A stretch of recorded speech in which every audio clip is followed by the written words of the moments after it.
Hello again, everyone, and welcome once again to Questline, the EverQuest and EverQuest Landmark podcast. As always, I'm Esh, and this is my co-host Uber. So before we started recording, Uber, I sent you a video. It was the latest roundtable feedback video about Ratonga, among other things. And for me, the interesting part was that they sort of made sure to put a little bit of flair into it about saying this is affecting the game, because I think they've heard a lot of people saying that none of these questions matter. What did you think about the video? Um, I don't know. I felt kind of mediocre about it. Like it was kind of nice that they seem to be engaging us more, but at Right. the same time, I don't know. I'm not sure. What did you have thoughts on it? Um, I thought it was interesting that they're reading the comments more than the votes. I think that's what I Hmm. sort of got from it. That they're looking at the discussions that were happening after the votes more so than the actual poll itself. Which I guess a lot of people will have said that this is like a jumping off point for the discussions, and then they'll Hmm. read the discussions, see what people think. I also thought it was interesting that they talked about how this was a jumping off point more so for the small races, Hmm. not necessarily just the Ratonga, but they're also, and how that sort of people lump um, the races into different groups based on their size or whether they're cute or ugly and stuff like that. That was interesting. But other than that, I think it's a improvement. I'm not sure the talk about Ratonga is gonna blow anybody's minds, but if they're gonna start doing a little bit more like that in terms of telling us this is the things that we picked up from on the conversations and this is how it's affecting how we think, I think it's a big improvement over the other videos in terms of that, at least. I think the part that scared me a little bit was once they started talking about um unlocking Hmm. things in the game, Right. because I really feel like that defeats the point of having a main. Is if, well, I'm going to play this game for X number of hours and then unlock something. Then unlock the But thing their I whole want to point, play. Yeah. yeah, their whole point is that this game is unreplayable, right? Because everything changes and never reverts back to the way it started. So mystifies me. They're And that's kind what of. we're going to talk about, actually. So it's a good leeway. In terms of the first topic is about races, more or less. Should they be Mhm. unlocked through in-game achievements, such as quests and rallying calls, even?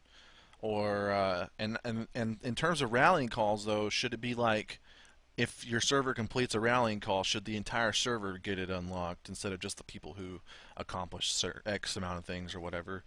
Um, and I guess I agree to an extent with you that why make us play if we know. Now I think it's kind of weird because I think it would change people's mindsets if they didn't know that it was going to be unlocked and it just was all of a sudden unlocked because they did something. Not necessarily a quest line, because eventually people are going to be like, if you do this, then it's going to unlock the race for you. But if it was like a rallying call where nobody really knew what they were going to get at the end, and all of a sudden, boom, Ratonga is unlocked for the whole server, then everybody's like, holy shit. Because at that point, you're thinking in terms of the races at the start of the game that you get to pick from are the races in the game, period. And by unlocking one all of a sudden, you're like, oh, I didn't expect that. That's something additional. That's a bonus. I think it's like a weird mindset that maybe people have. Whereas if you're like, well, if I have to do this quest to get the race that I want, that I know is in the game, but I can only accomplish getting it by accomplishing this quest line or whatever, then I think people would be, I think a lot of people would be a little bit turned off by it because why bother? Why should I have to level up this human warrior to level 12 or whatever, or not level 12, but like tier 3 to do this quest line in a tier 3 zone to finally get the race that I wanted to roll to begin with. Exactly. I think ultimately that you just hit the nail on the head there. I mean, it doesn't make sense that they would gate this content. I mean, I'm not a fan of gating at all. Um, I feel like once you earn something, you should earn it, but there's certain things that should be there from the get-go, such as races. Um, Right. I'm not a fan of heroic races or whatever, however you label them. I'm not a fan of them. Right, and I think the only time I've ever really run into that, other than like expansions where you have to buy the expansion to get the race that came with it, but it's just not a big deal to me, I guess. Yeah, no, I mean, that's fine. That's like a different kind of gate. That's Right. like a content release. Hmm. You know, if they were not going to have expansions, they're going to say in patch 1.0, you can play a new race. I mean, that's completely different because that's like brand new content. But to be like from the get-go, there's going to be this race you get to unlock. I mean, it's kind of like it takes away a little bit from what they're trying to set up, which is this open world Right. sandbox, do whatever you want. Well, do whatever you want to a point Right, and I if they think, go that way. I mean, you've already got gated stuff in terms of class unlocks with how they're doing the class, and I think that works a little bit better because I don't know why, it just in my mind it does, but I think that works a little bit better because you change it out. You know, you if you were playing a warrior and then all of a sudden you've got the paladin class and you're like, well, this is the class I wanted to play from the beginning, but I had to earn it. But I don't have to restart my character now. I can just pop it on my character and then I'm paladin. Maybe I have to work myself up from tier 1 again, but it's like you wouldn't have to re-roll to obtain that stuff and you're working towards it. And I think that by adding races to that mix, you're sort of just doing a little too much. Yeah, I think they might run into the same problem that Star Wars Galaxies ran into with the Jedi. Uh, it's not really a race, but the Jedi class or profession, whatever you want to call it. Hmm. Um, the fact that you had to play, it's like you have to play to have fun. Why don't you just play what is fun from the beginning? And that's what makes a good game, not playing to have fun eventually down Right. the road. Yeah, and I think that's probably one of the biggest things that they thought about in Star Wars whenever they were first making the game. They're like, if we put Jedi's in the game, then nobody's going to play anything but a Jedi. Mhm. Instead of thinking, how can we make, like in Star Wars: The Old Republic, they think, how can we make a smuggler just as fun as a Jedi, or Mhm. just as awesome as a Jedi? And they worked that direction, which should have been the way that Star Wars Galaxies worked. And maybe if they had done that, they would never have had to go through the whole new game experience phase and ruin the game altogether. But that's beside the point. One thing that I'm going to bring up twice, I believe, maybe three times, I think twice, through this video is there's a Guild Wars 2 infographic that came out maybe a month ago or so, maybe longer. That's when I saw it. It was basically an infographic of numbers of the different things that they achieved and various information, numeric information about the game since it had been launched a year or two ago. And they gave numbers on percentages of races and how many people played X race versus X race. And also, which I'll mention later, or no, I was going to mention later, but probably won't now. But also, they had the percentages on classes, which was actually a lot more even. There was Mhm. differences, like the warrior was obviously the most played, and the mesmer was the least played, but it was like 16% versus 13% on the both sides of the spectrum. Whereas this, it's a little bit more uneven in terms of how many people play human versus how many people play a char, and it's humans are played 36% versus the second best is 19%, and that's a Norn, which is just a big human. It's just a bigger human. And the last place is Char, which is 13%, which I think, and I don't know what this is going to spar in terms of conversation between us, but I thought it was really interesting that, because I've come from a long line of WoW playing, I've had my 2 or 3 years span of WoW and played a lot, and by the time I actually got a character to level cap, I played from in vanilla, but I would always quit at about level 40 because I just got bored with it.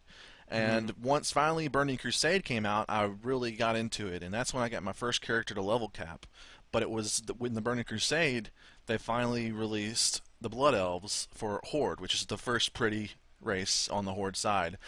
So by the time I joined, it felt like on almost every server, basically, Horde outnumbered Alliance by quite a bit. I know there's like a few servers that had more alliance, but for the most part, it was a chore to find a server with a lot of alliance versus horde. So and that sort of affected a lot of things in terms of gaining PvP experience and stuff because you would always lose and things like that. And so whenever I was playing, I was always like, okay, so a lot of people actually want to play the orcs and the trolls and the tauren, the ugly quote unquote races, more so than the alliance's pretty races. But then, you know, this sort of reminds me that no, they probably over time horde grew, but at the start of the game, it was probably really, really alliance sided because people want to roll human. And I don't know what I'm talking about. I'm just saying that it's really interesting to me that I guess that's for me though. Like early on in my life, my gaming life, I always wanted to build a character that I could like relate to visually. So I would always roll humans or really human-esque characters. But nowadays, when I roll characters, I kind of go for the opposite.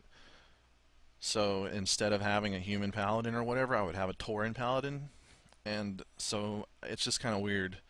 Um, do you normally roll humans?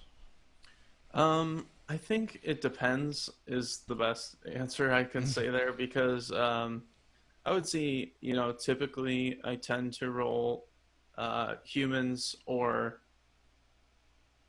yeah, I think I usually tend to. I think I don't like I know there's like always going to be variations as far as like what classes can be played. Are Hmm. there different are there race attributes? In Star Wars: The Old Republic, I rolled a Twi'lek because I think we had talked about this. I was like, I'm gonna play a character that is not human and it is not normal and Right. or something. That was one of my things. Um, I don't know. Normally, yeah. I mean, I think this all kind of stems from our conversation of like, should they gate classes, right? And or not classes. I mean, races. And I think like there's gonna be like fewer people playing those specialty races to begin with, so I don't understand why they feel the need to make them unlockable. It's Right. like there are already going to be less people playing them.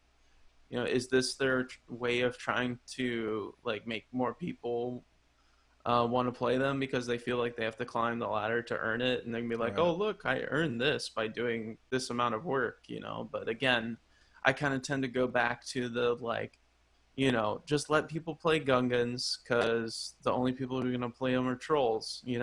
Right.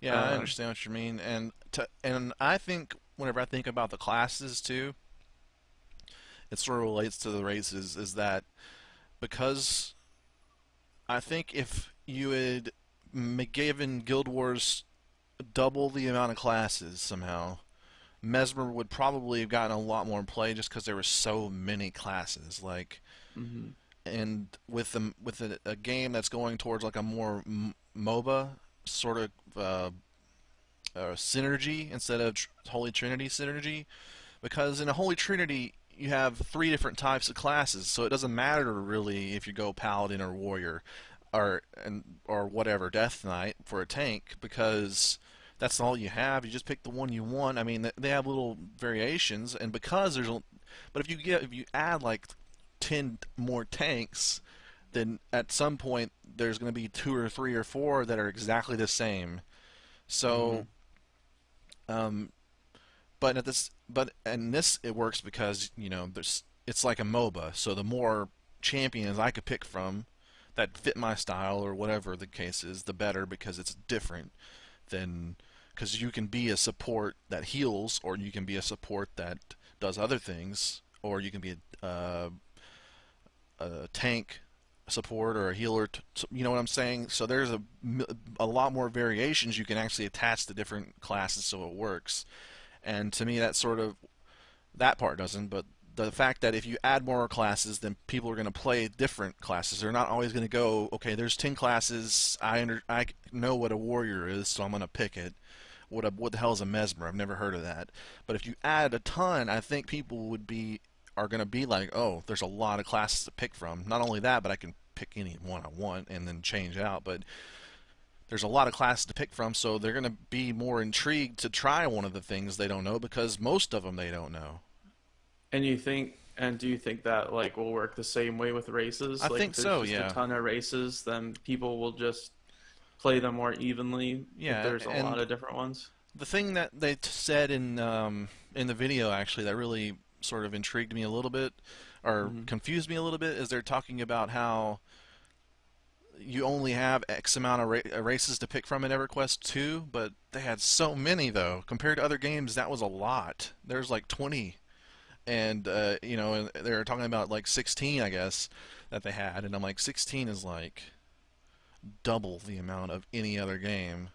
Yeah, normally it's like six, you know? So it's like if you have all these races you're willing to let people play to before in the lore, I mean, you can't necessarily let them play as like a spider because the spider's not a sentient being, but you have all these sentient beings that have a role in society that's big enough in the lore to merit them playing it in EverQuest 2, then let them play like as many as possible. There's no really downside to it because races don't really affect balance unless you are terrible and you make it so that it affects balance as a developer. But why not? Why not let them play like every single race that you can possibly do it? And Yeah, I mean, I think the only way that adding new races into the game is going to work is, when they come out with a patch or something and they want to unleash a new race, they're going to say, like, the rallying call is going to have to do with the fact that this new group, this new race is kind of like coming into the continent or like, right, a you know what I story mean? base, Like, so then it makes sense that they don't necessarily, like, they haven't participated in the old content. And, so it's like, it's not like you have to try and say like, well, how do we fix the lore in terms of how they fit with the earlier content? hmm It could just be like, oh, all of a sudden this race just came out of the ground on this, continent, hmm and they're completely new, and that would work. But I just really don't like the idea. I think that's all I really have to say about it is that part of what they were talking about kind of worried me. Well, I think holding back certain races because you're planning on expansion packs sort of works. For me, I'm cool with it because it's like a business thing where Hmm. an expansion pack's probably going to sell if you have the Ratonga on it and they've been playing for a year without Ratonga or whatever. So to me that's cool, but I agree in terms of like gated content like right off the bat. It's sort of on the same level as DLC that comes at launch. Like why didn't you just include it in the launch? It's sort of the same thing to me. But moving on to topic 2 because we've talked a long time about that. We're going to have two PvP topics. The first one is PvP. Open world PvP across all servers is the idea. Obviously, there's a lot of people against it. There's a lot of people for it. A lot of people think that because it's in a sandbox, PvP works to actually make everything in the sandbox more fun or important or diverse or dynamic or whatever their choice of words is, and I guess I agree to some extent. Um, the thing that I always run into whenever I'm thinking about this is whenever they were very adamant about making the game huge, like not size, but in terms of people playing it. They wanted to have millions of subsequent users at any given time so that it has a longer player base or longer lifespan. They want to make it as big as they can in terms of sales. Obviously, from a business standpoint, that's all fine. That's something you want to do with every game you make. But in terms of an MMO, it's really important because it's a snowball effect. Because if you lose a lot of population, then the people who actually want to play are eventually going to leave as well because it's boring without other people to play with. Hmm. Um, so for me, they're trying to reach as many people to play as possible, but at the same time, how are you going to force PvP on PvEers and then expect them to stick around? So first of all, what are your general thoughts about open world PvP? Because I know most of the time we've chosen PvP servers for better or worse. Yeah, I mean, I would say that. I mean, there've been a couple of times, where it's like, man, this guy ganked me, and I'm just like, it's a horrible day. Mm, But I mean, those are like literally days out of, however many months that we play the game. So I feel like all the benefits of the like open encounters, the randomness to it, that kind of really makes it fun because it's unexpected. right, Like that totally out. I mean, even I mean, PV. I would really like to roll on a RP PvP server because I mean that's where you really have the most fun because yeah, I mean, sure they're going to be gankers or whatever, but at least there's a point. You can argue that there's a point for it right, as opposed to just I don't know it being griefing. right. Um, I mean that's kind of what I would say. Okay, well, I have some things on this. First of all, how would you do it in a game with no factions?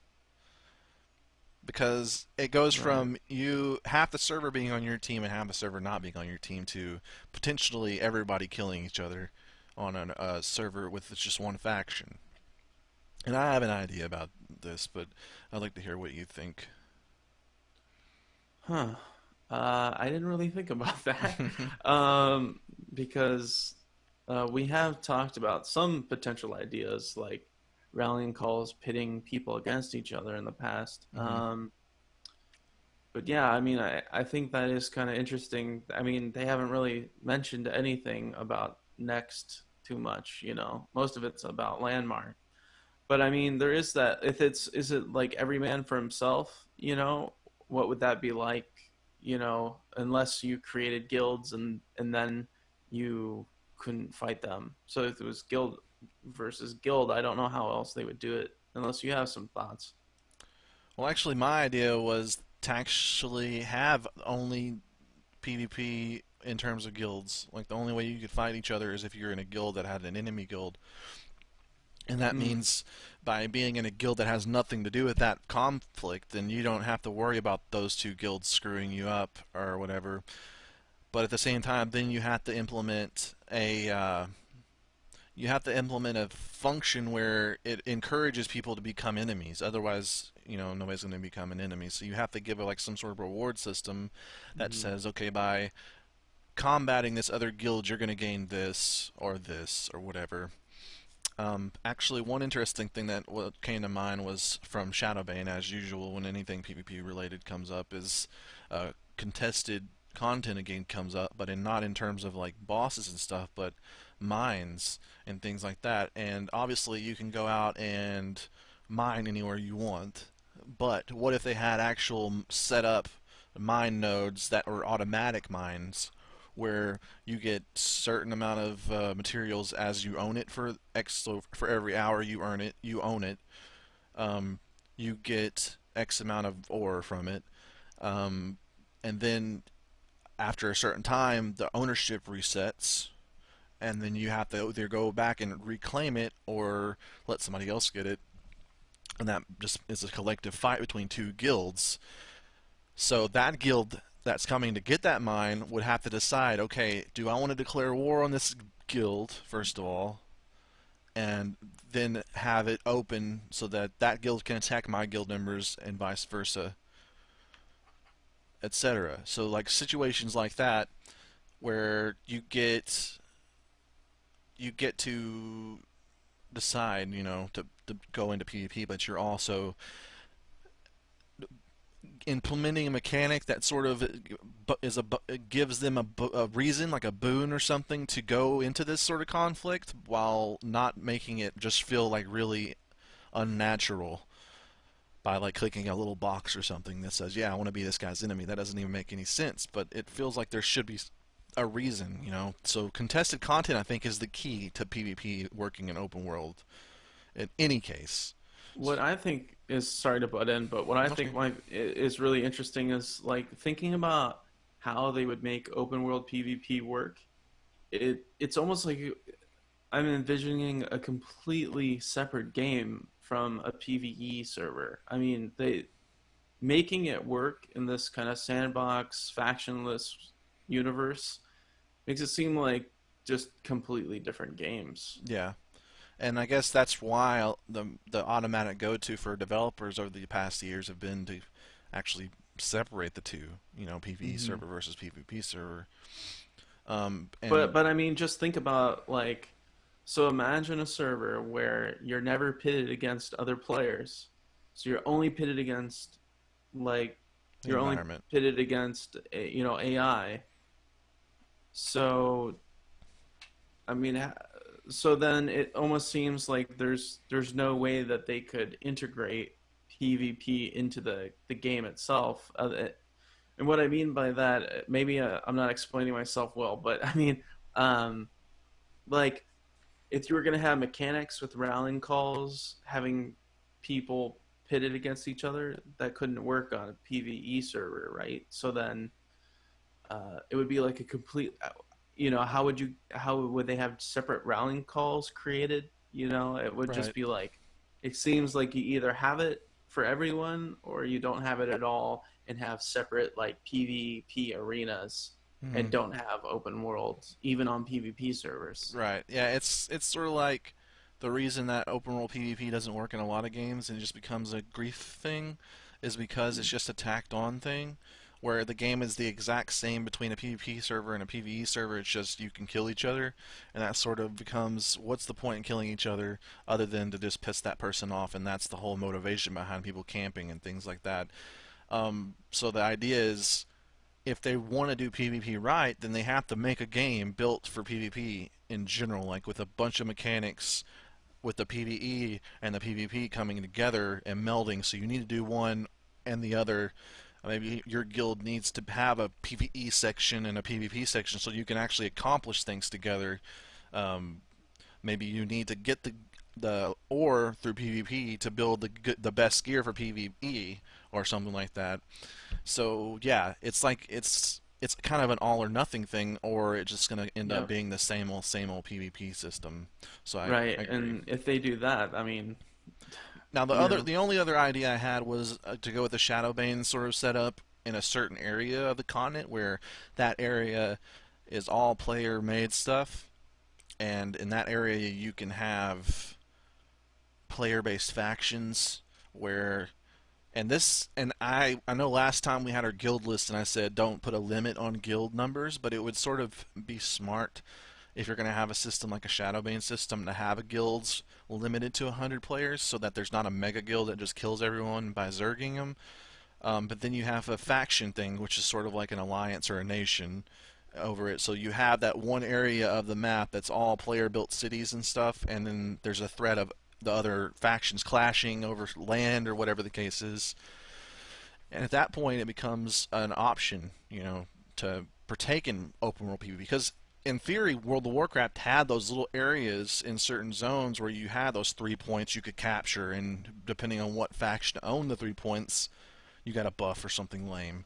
Um, but and to that extent, it would actually work if they had thought it out and made it worth doing. And I think in Wrath of the Lich King they sort of did by letting you have gear that mattered in progression from that sort of stuff. But I think they can go further than that, and by segregating off an area that's actually PvP, but it's big enough to be considered open world, maybe that could actually work. But at the same, it's just one of those things like it still has to be important outside of that zone to some extent as well to affect the other parts of the game so that it becomes an important and integral piece of the game and not just something that's tacked on. yep. But moving on, that actually leads us a little bit into the next topic of PvP Part 2 in terms of, we talked about this a little bit on a previous episode. It's on my notes. It's a good reason that instance PvP could be amazing in EverQuest Next, despite the sandbox tag and how it sort of clashes with the idea of open world sandboxy type of stuff. And I'll bring up a game called Counter Strike again, and me and and anybody who's played any really shooter heavily, like Call of Duty or Unreal Tournament or Quake or whatever, we all know that there's maps that are really good. There's like one or two in every game that are really good, and everybody just plays those over and over again. And then the rest of the maps are usually mediocre or terrible, and they get played a little bit. but mostly because people are tired of playing the same two maps, not because they're good. Um, so, with that said, if these, I guess Counter Strike Go is actually doing a little bit with their little Operation Payback thing, where you can play people's maps that they've made, and I don't know if it would be cool if the best ones that played the most or voted the best would actually make it into the game, and then all of a sudden you have maps that people want to play over and over and over again because you have thousands of people making maps, not just two guys in an office that are tasked with it. And that's Hmm. sort of the same thing with the idea of, okay, you got thousands of people in Landmark building PvP, and they already said that PvP could potentially be in Landmark before the game actually like before EverQuest Next actually launches.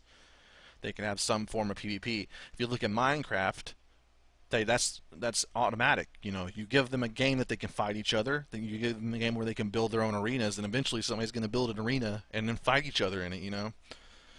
So the idea is by letting people build all these battle arenas, potentially in Landmark, you can then have thousands of potential arenas to officially put in the game as a battleground. So you don't have the one battleground that's really popular because it's fun or it's evenly matched or whatever the case is. You have all of them are really good, because they're the best that thousands of people could come up with. They're the top three of the 20,000 maps. Hmm. So they have to be really good. Um, so what do you? I know we've talked about it before, but in that context of bringing in these custom maps and sort of putting that into PvP, do you think people would forgive the game? The sandbox fans would forgive them if it was that cool? Because what you're saying is that even though they're instance kind of battlegrounds, they're still player made. They're still sandbox made. Right. They're player made. They're still like from Landmark, from the soil, and they're really good, They're obviously. from the soil. Like they're from the roots of the community. I don't The know. soil. I wanted to say something else, but that's just what came out. Yeah, I was like, is he gonna realize he said that? I knew But I said no, it, but okay. No, I totally get what you're saying. I mean, I think you're right to a certain extent. It would be kind of interesting if like you hopped into an arena, and I mean, this kind of is like a little bit like Neverwinter, right? I mean, there was actually a daily quest where you would get whatever it is your reward was for playing a player-made content, and so they can kind of incentivize the same thing um, with Landmark if they're going to start opening up PvP in Landmark to kind of incentivize you with resources or maybe plots of land for participating in PvP content or give you buffs or XP towards your EverQuest Next character for doing so. And that way, there they kind of get to like almost beta test the way PvP might work in Next before they create an entire system that actually doesn't work when you throw thousands of people at it, which is the case for some MMOs. They design these systems and it works when 50 people play it in the office. When thousands and thousands of people play it, it breaks right. because people find the loopholes that just happens by literally throwing waves of people at it. So I mean, to get back to your real question, which is, do you think that it would work? I mean, maybe is all, I mean, maybe let's see it work. But I mean, hypothetically, it seems like it could. I mean, Right. it, I'd be down to try it. I guess I'd be down to give it a try. I mean, and even like if you could also place those on your land in EverQuest Next, so that like all of a sudden your guild hall it also has an arena in the back where your guildmates can go and fight, and then your guild leader will give like the winner or something, stuff like that. Like I don't see why not, but I mean obviously you're going to be able to build an arena. It's a matter of whether or not you can attach PvP mechanics to the arena to Mm. make it an official PvP arena, or if it's just going to be an arena. Well, I mean, what they could do is, I mean, when you have a guild, when you establish a guild, depending on either how many players you have or how much money you spend, is start to give you grids and maybe make it a little more not constrained, but give you like kind of like imagine like I'm sure there's a lot of bloggers who would be listening to this. You know, it's kind of like you have WordPress or and or Tumblr, and you have widgets, and like okay, your arena widget is, you know, this large, you can create an arena this big, and if you pay more, you can make it bigger. Hmm. But then, you know, all the mechanics of arenas work when you walk into this Right. you know, area, because it's the arena widget. And then, you know, if you were looking at your plot of your guild as kind of like a blueprint, you'd be like, okay, I'm setting all the kind of like PvP and arena settings to go on this section of land, and that's where you build your arena so that the mechanics work, even though Right. it's So like you like already have a tag system attached to it, so why not attach things, mechanics to the tags? So if you tag it as right. a PvP area, you can put, you know, domination type little flags or whatever it's for them to work with, things like that. Yeah, definitely. Yeah. I mean, it shouldn't be hard. I mean, obviously the fact that they said that there would be PvP in there could potentially be PvP even in Landmark, which implies that you're going to have more classes in the adventure class. Hopefully, otherwise there's just going to be a bunch of people beating each other with pickaxes. But um, so yeah, I mean, it implies that there will be that sort of stuff. They already sort of slipped up and said there would be AI, so why wouldn't they be able to also give us the ability to put a little spot on a map that says if you capture this map or capture this point, you get, you know, and have a PvP system set up for it. Um, so the question is, will it fit? Would it fit in though? Even though you're saying okay, it's part of this game is being able to build stuff. Is that enough of a connection to the idea of the entire game of the sandbox to for players to accept that there's a battleground sort of system in it? I mean, yes and no. Yes, if you accept the idea that gameplay is paramount and above all kind of philosophical notions. I mean, you can have the best intentions and say like this should work because of this, and this should be this way because of, you know, but then you get back to the whole, you know, Jedi question, right? You know, it's like, should we let everyone play Jedi? You know, if that means everyone plays Jedi, well, no, you got to make sure you balance out all the other damn Right. classes. You know, Like I you mean, have to it's make just, sure it you works. know, You can't does, just you think know, it's gonna work. is it a great idea to make a game where PvP works in open world? Yes, but you can't have leaderboards and organized matches unless you have instance like areas. I mean, it's just like balance. You know, balance both, and you end up with, you know, a great game. You know, if you just shaft one of those PvP approaches, you're going to lose out on those players that are really looking for that. Now, one thing I was thinking is also in line with the idea that you're making guilds the factions in the game, like we were talking about earlier, how there aren't any factions, but what if guilds became the factions? Like, what if guilds, like, if you called your name Guild Quest, and what if you're one of the biggest parts of the game were guilds, and everything were so many different things relied on what guild you're in, and what their status was among the world. And so the only time you could PvP in instanced areas was if you got your guild together and joined a battleground, and then every time you fought someone, it was another guild. So it's sort of the same thing as having an arena team in World of Warcraft, except it's built in. Like I was talking about having like a guild sponsor their champions to go and fight other guilds' champions, and then be benefit. It would benefit the guild, not just those 4 or 5 players that were on the team that won or lost or whatever. So what if you just kept applying guild to every PvP aspect of it, and you did something that Guild Wars 2 probably should have done, considering the word guild is in their name, and made guilds actually like huge, like one of the biggest parts. Like what guild you're in mattered more so than just the tabard you're wearing and the name over your head or who you raided with. It was like every one of the hugest things, one of the biggest decisions that you make because so many different things are attached to it because you're basically joining a faction at that point because it's so important in the game Mm-hmm. and in terms of PvP and stuff. I think that it's a great idea. I think you also have to kind of like look at the other aspects of the game though. Like for example, like when you jump into Counter-Strike, which we were just talking about a little earlier, or you jump into League of Legends, you're jumping into a game where you don't really have to play with anyone you know, or because it's all about the mechanics.